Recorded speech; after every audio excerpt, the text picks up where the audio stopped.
मेरे पास आज hand free नहीं है, तो मे बी आपको आवाज़ थोड़ी सी क्लियर ना आए। अगर आपको आवाज़ क्लियर ना आए तो मुझे बता दीजिए। लास्ट टाइम हम लोगों ने ये वाली एग्जांपल थोड़ी सी देखी थी कि कैसे सॉल्व होती है। इसको सॉल्व हमने नहीं किया था, लेकिन इसकी अप्रोच हमने देखी थी कि किस अप्रोच से किसी भी प्रॉब्लम को हम लोग की तरफ एडवांस करते हैं, प्रॉब्लम को कैसे हम आगे लेके चलते हैं। तो हमें हमने देखा था कि इस प्रॉब्लम में दो तरह के पॉसिबल सोल्यूशन हमें नजर आए थे। दोनों के अपने ही प्रोस थे, अपने ही कॉन्स थे। तो आप लोगों ने जो सोल्यूशन चूज करना होता है वो डिपेंड करता है कि आपकी जो जिस कंपनी में या जिस इन्वायरमेंट में आप काम कर रहे हो, उस इन्वायरमेंट की या उस कंपनी की क्या रिक्वायरमेंट्स है। उन रिक्वायरमेंट्स की बेस पे हम लोग अपना फाइनल डिसीजन जो है वो ऑप्ट करते हैं। उसके बाद ये कुछ टर्म्स थी, ये हम लोगों ने देखी थी। इसको हम लोग ओवर द कोर्स स्टडी करेंगे। अभी आपको समझ नहीं आ रही तो उसकी खैर है, लेकिन जब हम कोर्स को कंप्लीट करेंगे तो ये सारी टर्म्स जो है ये हम लोग गो थ्रू कर चुके होंगे। टाइम वैल्यू ऑफ मनी, मैंने आपको बताया था कि ये बड़ी इंपॉर्टेंट चीज़ है। ये अभी जो नेक्स्ट लेक्चर है उसमें हम लोगों ने देखना है कि टाइम वैल्यू ऑफ मनी का एक पर्सपेक्टिव क्या होता है। और ये जैसे मैंने आपको पहले बताया था कि वक्त के साथ साथ जो आपकी मनी की वैल्यू है वो डिक्रीज होती है, कम होती रहती है। इसीलिए जो पैसे आपके पास आज हैं, आज की डेट में जितने, अगर रुपीज़ में बात करें तो जितने रुपीज़ आपके पास आज हैं, 5 साल बाद उन रुपीज़ की वर्थ काफ़ी कम हो चुकी है। यहाँ पे एग्जांपल एक और आई है, अगर आप इसको देखें तो assume you invested 4,975 exactly 3 years ago in 53 shares of IBM stock। तो किसी ने IBM के स्टॉक्स में $4,975 उसने इन्वेस्ट किए 3 साल पहले, और उसने 53 शेयर्स खरीदे। ठीक है, तो इसके हिसाब से जो शेयर का रेट बन गया एक शेयर का, वो इसको डिवाइड करेंगे 4,975 को 53 से, तो 93.86 हमारे पास पर शेयर का रेट आ जाता है। तो 3 साल पहले जो शेयर का रेट था वो $93 था रफली। तो जो जिस बंदे ने इन्वेस्ट किया था उसने एज्यूम किया था कि वो 8% पर ईयर एप्रिसिएशन उसको इसमें मिलेगी। एप्रिसिएशन होता है कि आपके पैसे में जो एडिशन हो रही है वो आपकी एप्रिसिएशन है। तो उसने एक्सपेक्ट किया था कि 8% उसको पर ईयर एप्रिसिएशन मिलेगी, not considering any dividends that IBM में डिक्लेयर। डिविडेंड्स यही है कि वो और कटिंग्स ना करें। तो हम सिंपल रखते हैं अपने अपनी कैलकुलेशन को। तो हम लोगों ने सिर्फ ये किया है कि एक बंदे ने 3 साल पहले इन्वेस्टमेंट की और उसके बाद उसने 53 शेयर्स खरीदे, और उसने एक्सपेक्ट किया कि जैसे निकालेगा 8% गेन उसको मिलेगा। अब आज की तारीख में उसने क्या किया, quick check of the share value shows it is currently worth $127। तो 93 से बढ़ के वैल्यू उसकी $127 पे आ गई। तो इसके हिसाब से अगर मैं 127 को 53 से मल्टीप्लाई करूंगा तो टोटल वैल्यू आ जाती है 6,744। तो ये जो वैल्यू है, ये this value represent a rate of return. अब मैंने परसेंटेज निकाली है, अगर 4,975 और 6,744 को मैं यूज़ करके जब परसेंटेज निकालता हूँ तो मेरे पास परसेंटेज आती है 10.67% पर ईयर। अब ये 3 साल का गैप है और ये पर ईयर वैल्यू निकाली है। ये थोड़ी सी कैलकुलेशन डिफरेंट होती है, लेकिन अभी हम कैलकुलेशन में नहीं जाते हैं। हम लोगों ने देखा कि एक्सपेक्टेशन जो थी वो 8% थी, लेकिन जो आउटपुट आई वो 10.67% आई। ठीक है, तो इससे हमें क्या पता लगा कि जो हमारी इन्वेस्टमेंट थी वो हमारे 8% का जो क्राइटेरिया था उससे एक्सीड कर गई है। तो उसका मतलब ये था कि हमारा डिसीजन जो है वो बिल्कुल ठीक हुआ है, गलत नहीं हुआ। और इस डिसीजन की बेस पे जो एक बंदे ने लिया था 3 साल पहले, इस डिसीजन की बेस पे हम जो नया डिसीजन ले रहे हैं वो भी हम बड़ी आसानी से ले लेंगे कि हमें पता लग गया कि आईबीएम की जो स्टॉक्स हैं वो स्टेबल हैं और ओवर द टाइम वो अच्छी अच्छी आपको आउटपुट दे देते हैं। 8% जो बैंक आपको ऑलमोस्ट देता है उससे आपको थोड़ी ज़्यादा ही इन्वेस्टमेंट आउटपुट मिल जाती है। ये कैलकुलेशन जो है वो भी हम देखते हैं कि किस तरह सॉल्व होती है। फर्स्ट लेक्चर था कि आपका जो स्लाइड थी वो खत्म हो गई। सेकंड लेक्चर पे आते हैं जो कि आज का लेक्चर है।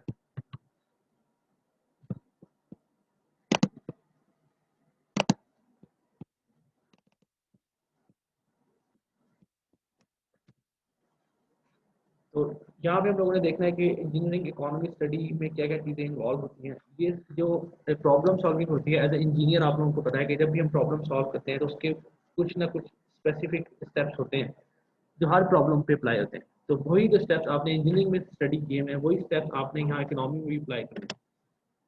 सबसे पहला जो स्टेप होता है किसी भी प्रॉब्लम का जो आपको दी जाती है, जैसे आपने कॉम्प्लेक्स इंजीनियरिंग प्रॉब्लम्स की हैं या कोई न्यूमेरिकल आप सॉल्व करते हो, सिंपल रखते हैं इसको, तो उसमें सबसे पहला जो तरीका होता है, जो चीज़ होती है वो क्या होती है कि आपने आइडेंटिफाई करना होता है कि आपकी प्रॉब्लम है क्या।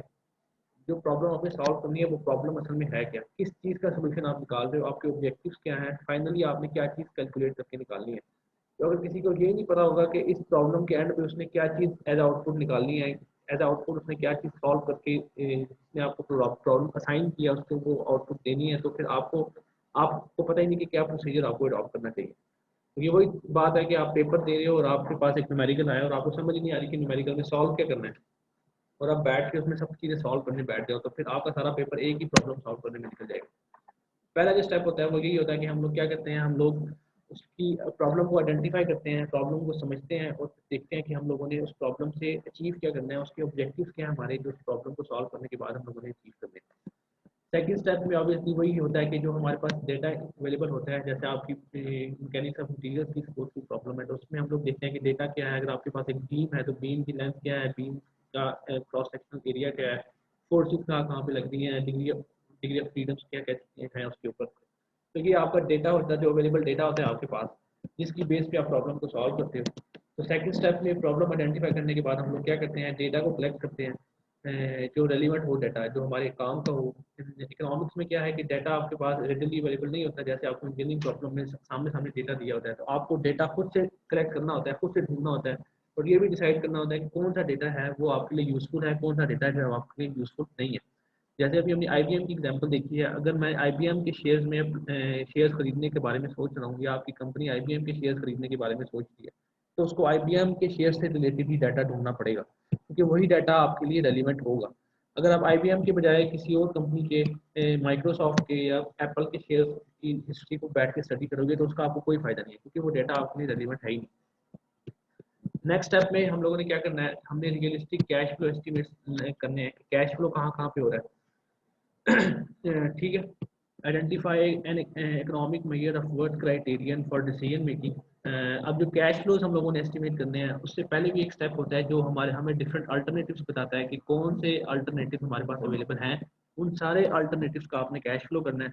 अगर मेरे पास 4 अल्टरनेटिव हैं तो मैं चारों का अलग से कैश फ्लो एस्टिमेट करूंगा, चारों की अलग से वर्थ क्राइटेरियन जो है उसकी मैं आइडेंटिफाई करूंगा। वर्थ क्राइटेरियन यही है कि प्रोजेक्ट खत्म होने के बाद मैंने जो भी काम किया उसकी वर्थ कितनी बनती है। जैसे मैंने आपको एग्जांपल दी थी बिल्डिंग की कि 5 मंजिला बिल्डिंग है, 10 मंजिला बिल्डिंग में जो वर्थ बनती है वो ज़्यादा 10 मंजिला बिल्डिंग की वर्थ बनती है, लेकिन जो कॉस्ट आएगी वो कम आएगी 5 स्टोरी बिल्डिंग के ऊपर। तो आपने कैश फ्लो एस्टिमेट भी कर लिए, वर्थ क्राइटेरियन जो था वो भी एवेल्युएट कर लिया। उसके बाद आपने आपका जो अल्टरनेटिव है उसको एवेल्युएट करना है। नॉन इकोनॉमिक फैक्टर्स भी यूज करने हैं, जो हमने देखा था कि नॉन इकोनॉमिक फैक्टर्स भी होते हैं। सेंसिटिविटी एनालिसिस भी आपने करना है अगर नीड हो तो, और उसके बाद आपने बेस्ट अल्टरनेटिव सेलेक्ट कर लेना। तो ये सिंपल से 4-5 स्टेप्स थे, जो हम लोग लास्ट लेक्चर में भी डिस्कस कर चुके थे। उसके बाद implement the solution and monitor the results. तो ये तो आपके डिसीजन के बाद की बात। अब जो चीज़ आती है जो इम्पोर्टेंट है, जो थोड़ी सी मैथमेटिक्स भी इसमें इन्वॉल्व होगी, वो इंटरेस्ट रेट और rate of return. Interest rate का तो आप लोगों ने सब नहीं सुना होगा। आपको पता है जिसको सूद हम लोग कहते हैं, उर्दू में सूद कहते हैं, इंग्लिश में उसको इंटरेस्ट कहते हैं। आप लोगों ने जगह जगह देखा भी होगा कि बैंक आपको ऑफर करते हैं इंटरेस्ट मनी आपको ऑफर करते हैं। अगर आप अब इंटरेस्ट जो होता है वो दो तरह का होता है।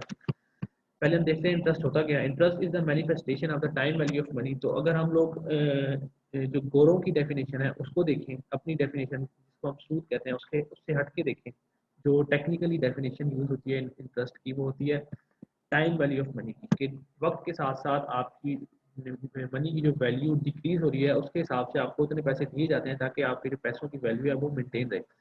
मैंने आपको बताया भी था कि जो यूरोपियन कंट्रीज हैं या जो यूएस कनाडा ऑस्ट्रेलिया हैं, जो डेवलप्ड कंट्रीज हैं, वहाँ पे इंटरेस्ट रेट बहुत माइनस का होता है। उसकी वजह ये है क्योंकि वहाँ पे इन्फ्लेशन या वैल्यू ऑफ मनी नीचे नहीं गिरती। वहाँ पे 10 साल पहले जो $1 की वैल्यू थी, अभी भी $1 की मोर और लेस उतनी ही वैल्यू है, थोड़ा बहुत फर्क आया है। लेकिन पाकिस्तान में 10 साल पहले जो ₹10 की वैल्यू थी, अब उसकी वैल्यू बहुत कम हो चुकी है। तो पाकिस्तान में जो वैल्यू ऑफ मनी है वो बहुत तेजी से गिरती है, इस वजह से पाकिस्तान में इंटरेस्ट रेट भी बहुत ज़्यादा होता है। इसी तरह जो डेवलप्ड कंट्रीज हैं वहाँ पे वैल्यू ऑफ मनी बहुत स्लोली स्लोली गिरती है, इसलिए वहाँ पे इंटरेस्ट रेट बहुत ही माइनस होता है। तो इंटरेस्ट जो है उसका कोई रिलेशन नहीं है कि आप कितने पैसे कमा रहे हो, कितने पैसे आप नहीं कमा रहे, एंड सो ऑन। इंटरेस्ट का असल जो लिंक है वो वैल्यू ऑफ मनी से है। जो इंटरेस्ट रेट डिसाइड होता है वो वैल्यू ऑफ मनी के हिसाब से डिसाइड होता है। आपने देखा होगा कि जब भी डॉलर की वैल्यू पाकिस्तान में ड्रॉप होती बढ़ती है, इसका मतलब यह है कि रुपए की वैल्यू कम हो जाती है। तो अगर डॉलर पहले 100 रुपये का था और डॉलर 150 रुपये का हो गया, इसका मतलब ये हुआ कि डॉलर की वैल्यू नहीं बढ़ी, असल में डॉलर की वैल्यू उतनी ही है, रुपए की वैल्यू ड्रॉप होती है।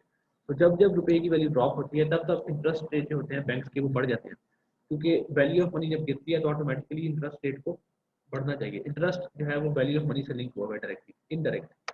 वैल्यू ऑफ मनी कम होगी इंटरेस्ट बढ़ जाएगा, वैल्यू ऑफ मनी बढ़ेगी तो इंटरेस्ट रेट कम हो जाएगा।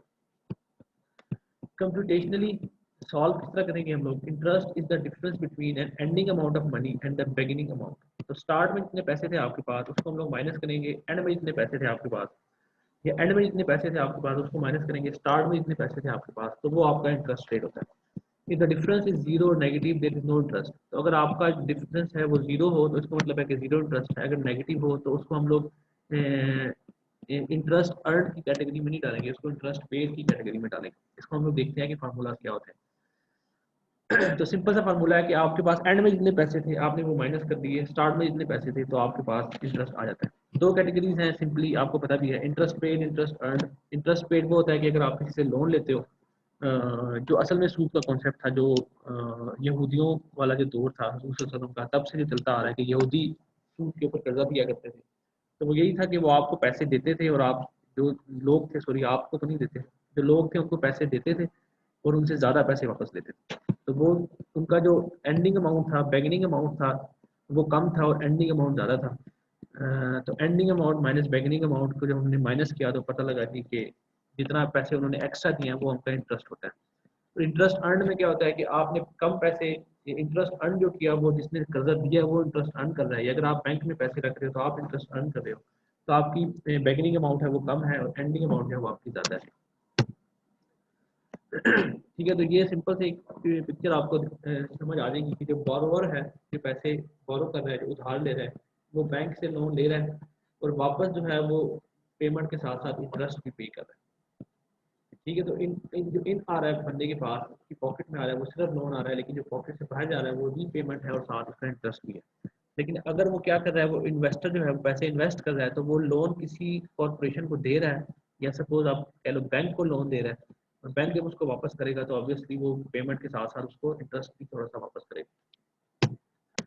Interest is paid when a person और organisation borrowed money, obtained a loan and repays a large amount over time। Interest आप ये जो आपको मैंने अभी बताया ये वही चीज़ है कि इंटरेस्ट आप जब पे करते हो, जब कोई पर्सन या ऑर्गेनाइजेशन पैसे उधार लेती है और वापस जो है वो ज़्यादा अमाउंट करती है। और इंटरेस्ट अर्न क्या होता है? व्हेन अ पर्सन और ऑर्गेनाइजेशन सेव, इन्वेस्टेड और lend money and obtains a return of a larger amount over time. तो अगर वो पैसे सेव करते हैं, बैंक में सेव करते हैं जैसे, और या इन्वेस्ट करते हैं या किसी को उधार देते हैं, उसको लेंड करते हैं, तो फिर क्या होता है कि उनको ज़्यादा अमाउंट वापस मिलती है, तो ये आपका इंटरेस्ट अर्न होता है। जो न्यूमेरिकल वैल्यूज हैं और फार्मूलाज हैं वो दोनों के सेम है, लेकिन हम लोग दोनों में इंटरेस्ट का वर्ड यूज़ नहीं कर सकते। कंफ्यूजन को एलिमिनेट करने के लिए दोनों के लिए हम डिफरेंट वर्ड यूज़ करेंगे, क्योंकि अगर इंटरेस्ट का ही वर्ड यूज़ किया तो हमें पता नहीं लगेगा कि इंटरेस्ट अर्न हुआ है कि इंटरेस्ट पेड हुआ है। तो इंटरेस्ट अर्न और इंटरेस्ट पेड टर्म्स यूज़ करेंगे तब दोनों। फिर दोनों ही सेम नहीं? हाँ जी, पर मैं कह रहा हूँ फिर तो दोनों ही सेम नहीं है, इंटरेस्ट पेड और अर्न, क्योंकि बिगिनिंग अमाउंट कम है और एंडिंग अमाउंट ज्यादा है तो बिल्कुल सेम, दोनों की फार्मूलाज भी सेम है, सिर्फ आपका पर्सपेक्टिव डिफरेंट है कि आप किस लोकेशन पे खड़े हुए हो। अगर आप पर्सन चेंज हो जाता है। इस पिक्चर को देखो कि आप तो दोनों में लोन और रीपेमेंट प्लस इंटरेस्ट का वर्ड यूज हुआ है दोनों में, लेकिन जो पर्सन है वो एक सिचुएशन में बोरोवर है, एक सिचुएशन में वो इन्वेस्टर है। अगर वो बोरोवर है तो वो कम पैसे लेके ज्यादा पे कर रहा है, अगर इन्वेस्टर है तो कम पैसे दे के ज्यादा आउटपुट में वापस ले रहा है। तो जो पहले पैसे पे कर रहा है उसने बाद में ज्यादा लेने हैं, और जो पहले पैसे आपकी पॉकेट में आ रहे हैं, जो पहले पैसे ले रहा है उसने बाद में ज्यादा पैसे पे कर। तो यहाँ पे क्या है कि जो बोरोवर है वो पहले पैसे ले रहा है तो वो ज्यादा पे करेगा, और यहाँ पे जो कॉर्पोरेशन है वो पहले पैसे दे रही है तो वो ज्यादा पे करेगी। है दोनों बिल्कुल सेम चीज। अब क्या देखो, इंटरेस्ट पेड जो है उसमें सिंपल फार्मूला है कि amount owned now minus principal amount. Principal amount जो होती है वो अमाउंट होती है जितनी अमाउंट से आपका जो ये ट्रांजैक्शन थी वो स्टार्ट हुई। तो जितने साल पहले या महीने पहले या जब लोन दिया गया था तो वो जो अमाउंट थी वो प्रिंसिपल अमाउंट थी जिसके ऊपर ये सारा बिजनेस ट्रांजैक्शन हुई है। तो अगर किसी ने 10,000 रुपये लोन लिया है तो 10,000 रुपये उसका प्रिंसिपल अमाउंट है, और जब वो लोन वापस पे कर रहा है तो वो 11,000 रुपये पे कर रहा है। तो जो बैंक है उसने अमाउंट जो ओन की हुई है वो 11,000 रुपये ओन की है, तो उसका इंटरेस्ट कितना हो जाएगा? 11,000 माइनस 10,000, 1,000 उसका इंटरेस्ट हो जाएगा। ठीक है। When interest paid over a specific time unit is expressed as percentage of the principal। तो असल चीज़ है, अब हम लोग इंटरेस्ट में, हमारा इंटरेस्ट का जो वर्ड है उसके ऊपर हमारा इतना इंटरेस्ट नहीं होता, हम इंटरेस्टिंग नहीं है हमारे लिए जो इंटरेस्टिंग है वो है इंटरेस्ट रेट, कि कितने रेट पे ये लोन या ट्रांजैक्शन हुई है। जो रेट निकालते हैं वो हम कैसे निकालते हैं? Interest accrued per time unit divide by principal multiply by 100। तो जितना इंटरेस्ट जो है वो अकर्ड किया गया है, कैप्चर किया गया है, जितना इंटरेस्ट किसी ने लिया है per time unit divided by principal amount multiply by 100, ये आपके पास इंटरेस्ट रेट निकाल देता है। और टाइम यूनिट आपको पता है कि कितना होता है, यूजुअली जो टाइम यूनिट यूज होता है वो पर ईयर का यूज होता है। तो एक साल बाद जितने भी बैंक जो लोन ऑफर करते हैं, जितने भी बैंक आपको सेविंग के ऑप्शन ऑफर करते हैं, वो सारे आपको एक साल का इंटरेस्ट रेट बताते हैं कि एक साल में आपका जो परसेंटेज है वो इतनी होगी। जो कॉमन यूनिट है वो एक साल का होता है, लेकिन जो इंटरनल ऑर्गेनाइजेशन की आपस में लोन या ट्रांजेक्शन चल रही होती है उसमें ये यूनिट कम भी हो सकता है। तो हम लोग दोनों को स्टडी करेंगे, दोनों में देखेंगे कि क्या फ़र्क आता है। ईयर ईयर का करें तो उससे क्या फ़र्क पड़ता है, अगर बाय मंथ करें या बाय क्वार्टर करें तो उससे क्या फ़र्क पड़ता है। लेकिन फार्मूला दोनों का सेम ही है। इसमें क्या है कि इंटरेस्ट जो किसी बंदे ने लिया है, तो अगर ये जो मैंने अब आपको 11,000 रुपये की एग्जाम्पल दी, उसमें क्या है कि एक साल के बाद, एक साल पहले किसी ने प्रिंसिपल अमाउंट ऑफ 10,000 किसी से लोन लिया है और एक साल के बाद वो 11,000 रुपये वापस कर रहा है। चलो मैं यहाँ लिख भी देता हूँ। तो आपके पास क्या हुआ कि इंटरेस्ट जो आपने अकर्ड किया, जितना इंटरेस्ट आपने पे किया वो 1,000 है। ठीक है, एक साल बाद आपने 1,000 एक्स्ट्रा मनी पे किया और जो प्रिंसिपल अमाउंट थी वो 10,000 है। इसको मल्टीप्लाई बैक कर देंगे हम लोग 100 से।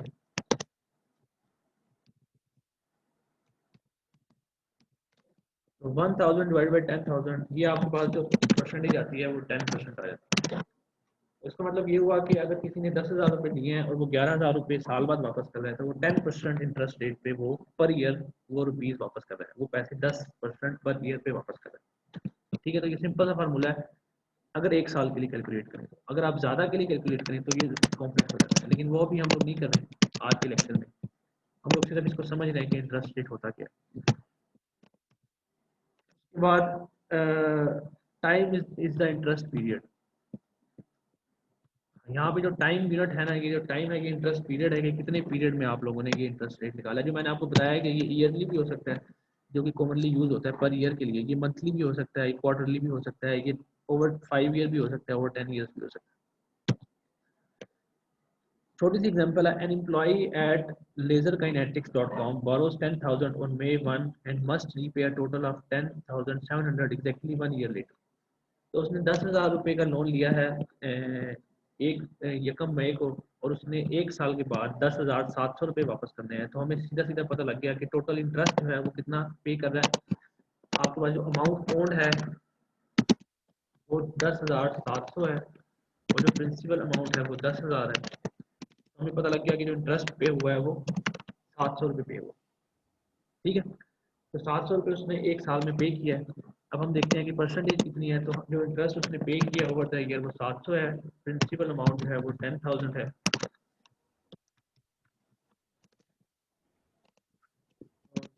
मल्टीप्लाई बाय 100 भी करेंगे इसको, तो उसने 7% जो है वो 7% पे उसने अपना इंटरेस्ट जो है वो पे किया। ठीक है, सिंपल सी कैलकुलेशन थी। एक साल की बहुत सिंपल होती है, जब साल बढ़ते रहते हैं तो ये कॉम्प्लेक्स होती रहती है। इसको हम लोग देख लेते हैं कि क्या आगे जाके देखेंगे, अभी आप इस पर फोकस ना करें। अभी आप देखेंगे इंटरेस्ट रेट होता क्या है। 7% इंटरेस्ट उसने पे किया। नेक्स्ट चलते हैं। Stereophonics Inc. plans to borrow 20,000 from a bank for 1 year at 9% interest। तो अब ये थोड़ा सा रिवर्स क्वेश्चन आ गया है। पिछले में हम लोगों ने क्या किया था कि इंटरेस्ट अमाउंट हमें पता थी और हम लोगों ने उससे इंटरेस्ट रेट कैलकुलेट किया था। तो अब की बार हमें क्या पता है, हमें इंटरेस्ट का रेट पता है, परसेंटेज पता है, और हम लोगों ने क्या करना है, इंटरेस्ट अमाउंट निकालनी है।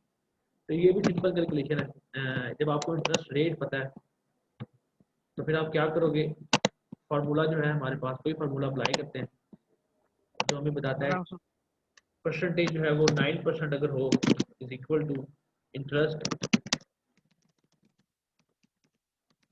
कर्ट जो है वो हमें नहीं मालूम, डिवाइडेड बाय प्रिंसिपल अमाउंट हमें मालूम है 20,000।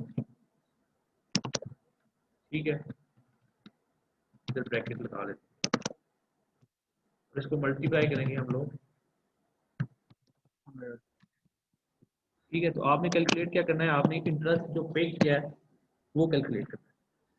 तो इसको हम जी शफल करते हैं फार्मूला को थोड़ा सा, तो हमें क्या पता लगता है जी कि 20,000 मल्टीप्लाई बाई 9 डिवाइडेड बाई 100 ये हो जाता है ना। तो ये हो जाता है 20,000 मल्टीप्लाई बाई 9 और डिवाइडेड बाई 100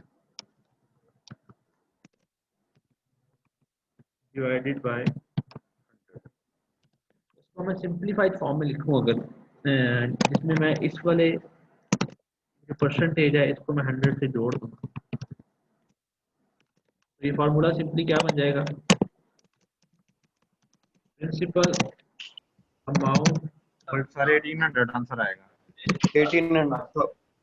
हाँ, तो जो हमारा सिंपल फार्मूला है, 1800 जब भी आपने इंटरेस्ट निकालना है उसमें आपने क्या करना है, प्रिंसिपल अमाउंट परसेंटेज 1000 आता है 18,000। 18। किसी ने मैं आपको निकाल के दिखा रहा हूँ, जब मैं आपको बोलूँ कि आप लोगों ने कुछ कैलकुलेट करना है तो आप करिएगा। अभी जो नेक्स्ट क्वेश्चन है वो आप लोगों ने कैलकुलेट करना है, तो फिर आप करते रहना। अभी मैं कर रहा हूँ वो कैलकुलेशन देखिए। आपके पास जो इंटरेस्ट आपने पे करना है वो कितना है, इसका जो सिंपल हमने फॉर्म निकाली है वो सिंपल फॉर्म क्या निकली है कि प्रिंसिपल अमाउंट को हम लोग परसेंटेज से डायरेक्टली मल्टीप्लाई करते हैं तो हमारे पास फिर भी आ जाती है। देखो ये प्रिंसिपल अमाउंट है 20,000 और ये आपकी परसेंटेज है 9/100। 9% है तो 9/100 आपको 0.09 आपको परसेंटेज दे देती है। तो जो आपकी जो प्रिंसिपल अमाउंट है और परसेंटेज है ये आपको एग्जैक्टली खुद ब खुद भी जवाब दे देती है, मल्टीप्लाई बाय 0.09, तो ये 1800 आपका जवाब आएगा। ठीक है, 1800 उसने एक्स्ट्रा पे किए। टोटल कितने पे किए हैं, तो हम सिंपली क्या करेंगे 1800 को हम लोग ऐड कर देंगे, 20,000 में ऐड कर देंगे 1800। तो ओन जो अमाउंट है कितनी है, प्रिंसिपल अमाउंट प्लस इंटरेस्ट।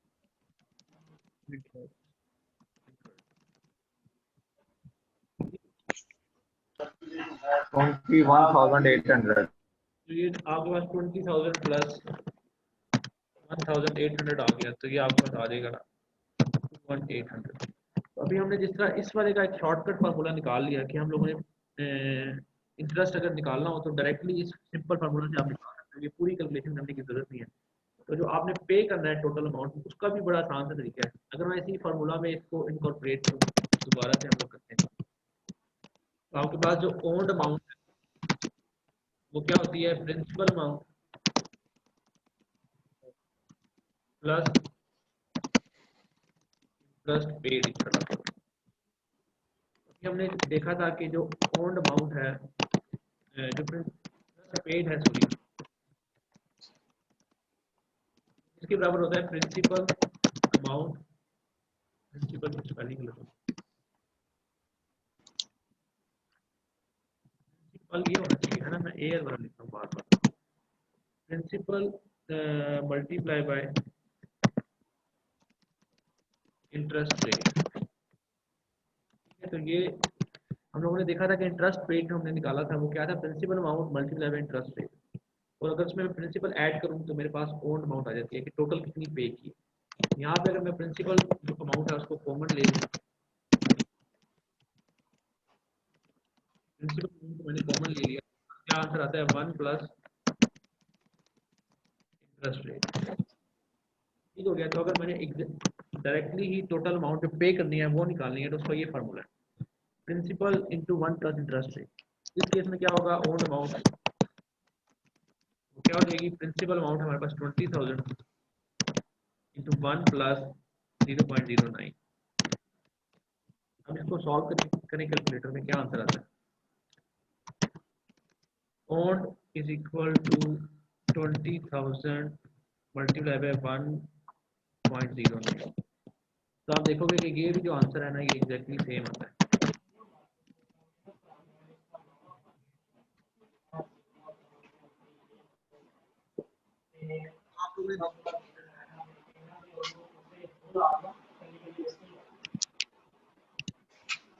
अगर आप यही आंसर आता है सारी सभी। है ना मेरे भाई, तो अपने इसको म्यूट किया करो, तो अनम्यूट, नहीं तो सारी क्लास को अपने घर का जो शोर हो रहा है, वो लड़ाइयाँ शड़ाइयाँ चल रही हैं और जो बच्चे रो रहे हैं वो सुनाने की जरूरत नहीं है आपको, ठीक है ना। अगर आपने कोई क्वेश्चन पूछना है तो आप अनम्यूट करें, अगर आपने क्वेश्चन नहीं पूछना है तो आप म्यूट ही नहीं, क्योंकि हमें आपके घर के बच्चों के रोने की आवाज़ से कोई दिलचस्पी नहीं है, मुझे भी नहीं है और मेरे ख्याल से बाकी स्टूडेंट्स को भी नहीं हो, ठीक है। तो ये आपके हम लोगों ने क्या किया है कि जो हमने फार्मूलाज पीछे देखे थे उसका एक शॉर्ट वर्जन हम लोगों ने निकाल लिया। वो हमें क्या बताता है कि ओन्ड अमाउंट निकालने के लिए हमें क्या करना चाहिए, principal amount multiply by 1 plus interest rate. तो इस केस में प्रिंसिपल अमाउंट थी 20,000, इंटरेस्ट रेट था 9%, तो हम लोगों ने क्या किया, 20,000 मल्टीप्लाई बाय 1 प्लस 0.09 परसेंटेज है वो पॉइंट्स की फॉर्म में इस तरह लिखी जाती है, परसेंटेज डिवाइड बाय 100 करके, तो हमारे पास जो टोटल ओन्ड अमाउंट थी वो आ गई। सिंपल सा कैलकुलेशन थी, इतनी मुश्किल नहीं थी। सर ये जो आप लिखते हैं स्लाइड्स पे, ये इरेज ना किया करें, स्लाइड्स के साथ दे दिया करें। यार ये जो मैं लिखता हूँ ये आपकी वीडियो के ऊपर लिखा जा रहा है, तो आपकी वीडियो अपलोड होगी तो ये आपको लिखा हुआ नजर आएगा। अगर मैं स्लाइड नेक्स्ट करता ठीक है हूँ, सर। स्लाइड पे कोई कमी। अब इंटरेस्ट अर्न पे आ जाते हैं। इंटरेस्ट अर्न का जैसे मैंने आपको बताया था कि फार्मूला एग्जैक्टली सेम है, कोई डिफरेंस नहीं है। Interest amount owned minus principal, तो ये वही है इंटरेस्ट अर्न भी, लेकिन यहाँ पे हम लोगों ने डिस्टिंग्विश करने के लिए इसको क्या कर दिया, अगर आप नीचे देखो तो रेट ऑफ रिटर्न हमने इसको बना दिया। तो जो इंटरेस्ट आप पे करते हो उसको तो हम इंटरेस्ट ही कहते हैं, लेकिन जो इंटरेस्ट आप अर्न करते हो उसको हम रेट ऑफ रिटर्न कहते हैं, ताकि जो पढ़ने वाला है उसको पता लग जाए कि ये इंटरेस्ट पे किया हुआ है या अर्न किया हुआ है, ठीक है। Interest earned over a specific period of time is expressed as a percentage of the original amount and is called rate of return. तो इंटरेस्ट जो अर्न किया जाता है वो ओरिजिनल अमाउंट की परसेंटेज होती है, उसको हम रेट ऑफ रिटर्न कहते हैं। एग्जैक्टली सेम फार्मूला है, ये भी वही फार्मूला है और ये भी वही फार्मूला है। इंटरेस्ट वो इनकर्ड था, ये अकर्ड था। अकर्ड होता है जो आपने ओन किया है, जो इनकर्ड था वो आपने पे किया था। यहाँ पे जो आपने इंटरेस्ट आपने ओन किया है per time unit divide by principal amount multiply by 100, ये आपका रेट ऑफ रिटर्न होता है। इसको हम लोग रिटर्न ऑन इन्वेस्टमेंट भी कहते हैं कि आपने इन्वेस्टमेंट किया कहीं पे और आपको वो पैसे वापस आ रहे हैं।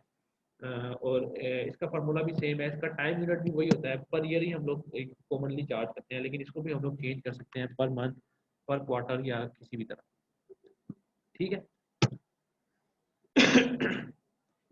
इसकी छोटी सी एग्जांपल देख लेते हैं। Calculate the amount deposited 1 year ago to have 1,000 now at an interest rate of 5% per year. तो हम लोगों ने क्या किया, हमने एक अमाउंट डिपॉजिट कराई है 1 साल पहले $1000 की किसी बैंक में, और इंटरेस्ट रेट है 5% पर ईयर।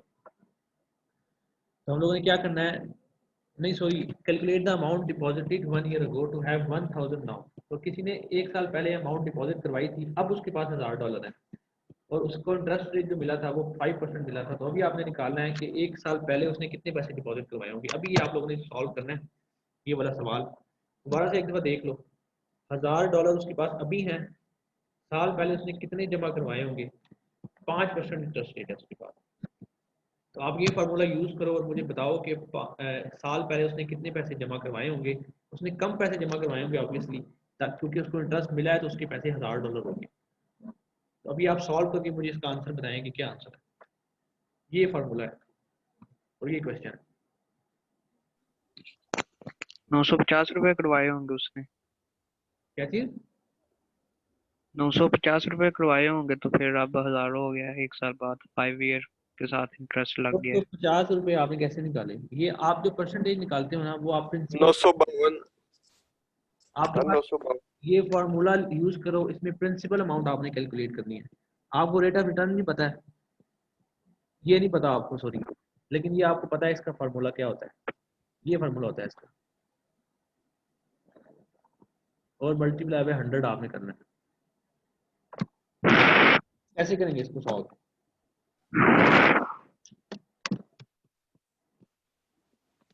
सर इसमें तो प्रीवियस फार्मूला लगेगा।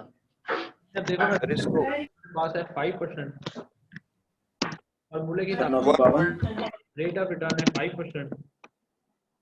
कितना उसने इंटरेस्ट कट किया वो हमें मालूम नहीं है, ये हमें मालूम नहीं है, अननोन है। उसके बाद प्रिंसिपल अमाउंट भी हमें अननोन है। ये दोनों चीजें हमारे पास हैं। ठीक है, और मल्टीप्लाई बाय 100 हम लगा देते हैं, फार्मूला पूरा कर देते हैं, मल्टीप्लाई बाय 100। ये फार्मूले में दो अननोन है तो ये सॉल्व नहीं हो सकता, हमें पता लग गया। पिछला फार्मूला था जो हमें बताता है कि इंटरेस्ट क्या है, interest is equal to interest minus principal.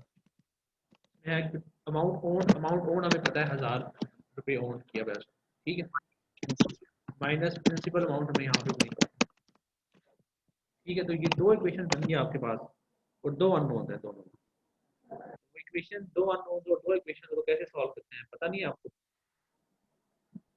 कैसे करते हैं सॉल्व? किसी एक में से किसी एक वेरिएबल की वैल्यू हम लोग निकालेंगे और दूसरे इक्वेशन में प्लग इन कर देंगे। अभी हमारे पास इंटरेस्ट अकर्ड जो है वो 1000 माइनस प्रिंसिपल है, इसकी जो वैल्यू है हम लोग ऊपर वाली इक्वेशन में पुट कर देते हैं। क्या बन जाएगा 5 इक्वल टू इंटरेस्ट, देखिए हमारे पास है 1000 माइनस प्रिंसिपल को हम लोग पी कर लेते हैं ताकि शॉर्ट हो जाए, बाय पी मल्टीप्लाई बाय 100। अभी इक्वेशन आपने सॉल्व करनी है, इक्वेशन सॉल्व करो, कैसे सॉल्व होगी? 5p divided by 100 is equal to 1000 minus p, ये हो गया। 5p डिवाइड बाय 100 को हम लोग इसको सॉल्व कर लो, क्या हो जाता है 0.05p हो जाता है इज इक्वल टू 1000 माइनस। तो हम क्या करते हैं जी, ये वाला जो p है उसको राइट साइड पे ले जाते हैं, तो क्या हो जाएगा 1.05 p इज इक्वल टू 1000, क्या वैल्यू आई p? सर 952.38। ठीक है भाई, तो 950 वैल्यू नहीं है इसकी, वैल्यू 950 9 सर 952 है 952.38। 38। ठीक है, तो जो आपने 950 निकाला था ना, उसका पहली नज़र में देख के क्वेश्चन को हमें लगा था कि 950 होनी चाहिए, क्योंकि 1000 अमाउंट हमें दी हुई है, इसका 5% 50 होता है, हम लोग 50 माइनस करेंगे और सर इसमें एक क्वेश्चन लगेगी सर, इस क्वेश्चन में तो एक ही क्वेश्चन के जरिए मैंने ये आंसर निकाला है। इसमें प्रॉब्लम यह है कि जो 1000 है ना आपके पास, ये जो 1000 है ये आपके पास एक साल के बाद जो आप ओन कर रहे हो ये वो अमाउंट है, और जो परसेंटेज सारी निकलती है, हम लोग जो भी परसेंटेज निकालेंगे हर कैलकुलेशन में वो हम प्रिंसिपल अमाउंट से निकालते हैं। तो जितने पैसे आप जिस पैसे से आपकी ट्रांजेक्शन स्टार्ट होती है सारी परसेंटेज आपकी उसी पैसों से निकलती है। अभी इस वजह से हम लोग जो 5% है वो 1000 के ऊपर अप्लाई, 5% हमने उस अमाउंट पे अप्लाई करना है जो कि प्रिंसिपल अमाउंट है। हम लोगों ने क्या किया कि इक्वेशन को सॉल्व करके हम लोगों ने ये आंसर निकाला, ठीक है, समझ आ गया सब कुछ? ठीक है सर जी, हाँ जी आ गई। अनम्यूट सर इसमें तो इसमें एक ही क्वेश्चन भी तो लग सकती है ना, दो इक्वेशन लगाने की बजाय। हाँ, कौन सी एक इक्वेशन लगाओगे आप? सर ऑन वाली, कौन सी वाली? ऑन सर जो आपने पहले इक्वेशन लिखवाई है दूसरी, own value is equal to principal है इनटू 1 प्लस इंटरेस्ट, सर इसमें ये फार्मूला लगाएं तो एग्जैक्ट यही आंसर वो आता भी है। लग सकती है, आप वो भी लगा लो। वो इक्वेशन जो है वो हमने खुद से डिजाइन की थी, तो मैंने इसीलिए उससे सॉल्व नहीं करवाया। ये वाली जो इक्वेशन है ये आप ये स्टेप वाइज कर ली हमने। आगे स्टेप वाइज कर ली। सर फिर वो भी ठीक है जो आपने ड्राइव भाई करवाई आप है। वो कर लो, आप वो कर लो, इसका बहस क्यों कर रहे हो? आप वो कर लें। ठीक है सर। ठीक है सर, जो मर्जी कर ले, मतलब जिससे आंसर सही आ जाए। चलें ठीक, आगे चलते हैं, आप छोड़ो ये बहस, छोड़ो फालतू। ये एग्जांपल सॉल्व होगी। अब यहाँ पे एक जो चीज़ है जो बड़ी इंपॉर्टेंट है, सिंपल एंड कंपाउंड इंटरेस्ट का ओवरव्यू मैं आपको देना चाहता हूँ, जो हम लोगों ने बाद में पढ़ना है। अभी हम लोगों ने जितनी भी कैलकुलेशंस की हैं वो एक साल की कैलकुलेशंस की हैं। अभी मैं आपको एक क्वेश्चन यहाँ पे देता हूँ और आपने क्वेश्चन मुझे वो सॉल्व करके बताना है।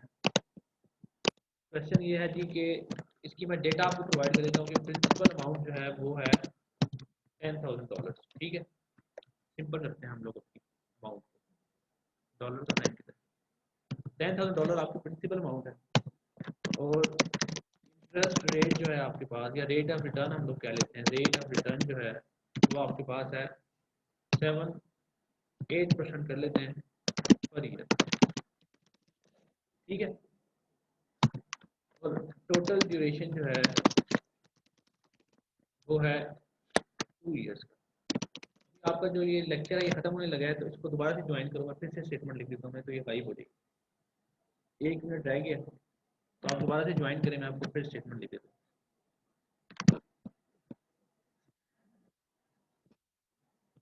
कॉपी कर लें सर जी। कॉपी कर लेता हूँ, कॉपी।